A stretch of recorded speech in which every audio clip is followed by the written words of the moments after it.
There's a moment in everyone's life where you make a decision so bad, so driven by fear and insecurity, that it haunts you for years afterward. For me, that moment happened in the Bahamas in 2007.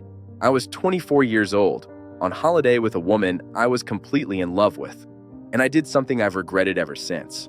What I didn't know then was that this one mistake would become a weapon she'd use against me for the next 15 years. The shame I'd carry would make me vulnerable, making me accept things I should never have accepted. I'd been seeing this woman for a while. I was all in, completely committed, but she was less so. I loved her enough for both of us, convincing myself that my feelings would eventually be matched. The holiday started well. We went jet skiing, hit beach clubs, drank too much, and laughed a lot. For a few days, I actually felt like we were a proper couple, like this was what I'd been waiting for. And then I noticed something. There was this guy, young, confident, good-looking, and she kept looking at him.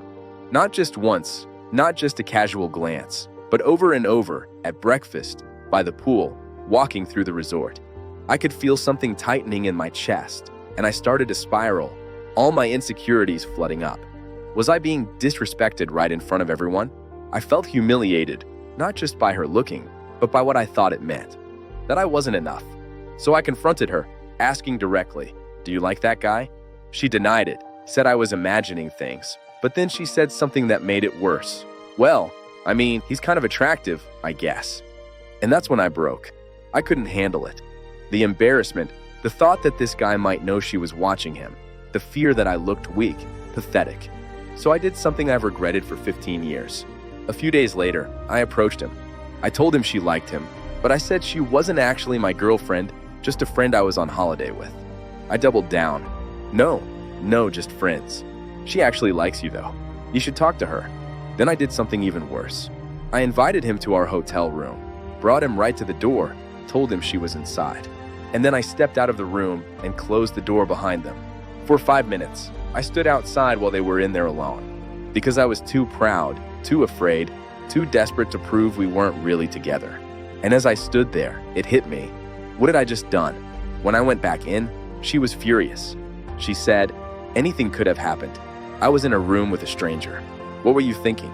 And all I could feel was this crushing shame. Not because of what could have happened to her, but because of what I'd done to myself.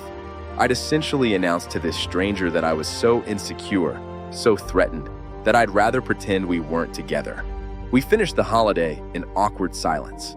I apologized, but she was cold. And when we got back home, I carried this weight with me, this shame. I couldn't stop thinking about it. Years went by. We stayed together, on and off, complicated, never quite right. We had 2 sons together, built a life.